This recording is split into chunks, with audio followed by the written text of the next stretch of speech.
کہ انسان ڈر بھی جاتا ہے، گھبرا بھی جاتا ہے۔ کسی کو پتہ چل جائے کہ فلاں دن فلاں ٹائم اتنے بج کر اتنے منٹ پہ میری روح پرواز کر جائے گی، اس ٹائم کے آنے سے پہلے وہ بار بار مرے گا۔ اپنی موت کا وقت سامنے دیکھ کر موت سے پہلے وہ بار بار مرے گا، حوصلہ چھوڑ بیٹھے گا۔ تو اللہ کی حکمت تھی، اس نے چھپا کے رکھا کہ آپ کے جسم سے روح نے کب جدا ہو جانا ہے، کب یہ قبض ہو جائے گی۔ تو اللہ کی حکمتیں اللہ جانے، لیکن آپ کے لیے اور میرے لیے ہر جانے والا ایک سبق دے کے جاتا ہے۔ جو بھی میت جاتی ہے وہ ایک سبق پچھلوں کو دے کے ضرور جاتی ہے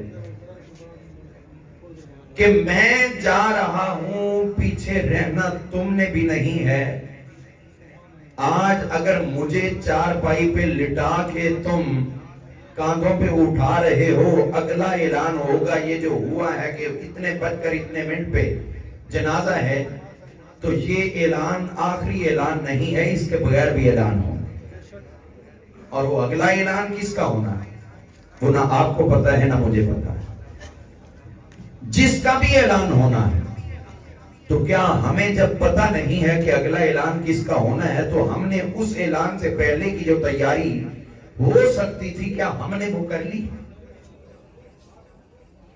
بھئی سیدھی سی بات ہے، آپ اگر سفر میں جاتے ہو، صبح گئے ہو شام آئے ہو، تو سفر تھوڑا تھا، آپ نے اس پہ اتنا لباس پہنا، صاف ستھرا پہنا، پہن کے گئے اور شام کو واپس آ گئے، اتنی تیاری کافی۔ آپ نے 2 دن 3 دن رہنا ہے وہاں، 1-2 جوڑے رکھ لیے، چونکہ آپ کا وقت زیادہ ہے لہذا آپ نے اتنی تیاری اور بڑھا دی۔ کہیں 1 مہینے کے لیے جانا ہے، آپ نے ایک بیگ بھر لیا، کیونکہ وقت زیادہ رہنا ہے تو اس کی تیاری ہم نے زیادہ کرنی۔ تو اب دنیا میں جتنا رہنا ہے اتنی تیاری کرو، اور آخرت میں جتنا رہنا ہے اس کی بھی تو اسی کے مطابق تیاری کرو، کہ وہ ہمیشہ کی زندگی، ہم نے اس زندگی میں جانا ہے۔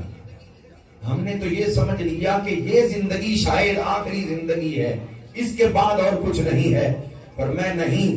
جس طرح تم لباس پہنتے ہو تو اس کے پہننے کا ایک وقت ہوتا ہے، تو یہ جو روح ہے اس کے اوپر ہم نے یہ جسم ڈال دیا ہے، اس کے بھی رہنے کا ایک وقت۔ اس جسم کے اندر روح آپ کی اور میری مرضی سے داخل نہیں ہوئی، تو پھر نکلنی بھی نہیں آپ کی اور میری مرضی سے۔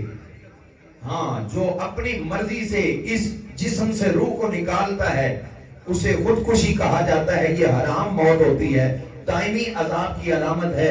مرا یہ بھی ہے، مرا وہ بھی ہے، اس کو رب نے اپنے فعل سے مارا ہے، اس کو تم نے اپنے فعل سے ختم کیا ہے۔ یہ جانے والا اپنے فعل کا خود ذمہ دار بن گیا، جس کو رب اس طرح بلا رہا ہے اس کا ذمہ دار خود خدا بن گیا۔ اب تم نے اس میں سے جان کو نکالا ہے، بھگتو اب۔ تو اللہ کی رحمت یہ ہوتی ہے کہ جب زمین پہ رہو تو اتنا رہو کہ زمین کے لیے، جب تم چھوڑ کے زمین کے اندر جاؤ تو زمین پہ رہنے والوں کے لیے تمہارا جانا درد کا باعث بنے، تمہاری کمی کو محسوس کریں۔ اور یہی فلسفہ حضرت سیدنا علی المرتضیٰ شیر خدا کرم اللہ تعالی وجہ الکریم نے واضح کر دیا تھا، یا ذل الذی ولدتک امک باکیا والناس حولک یضحکون سرورا احرص علی عمل فتکون بہ مطاع والناس حولک یبکون وانت ضاحک مسرورا۔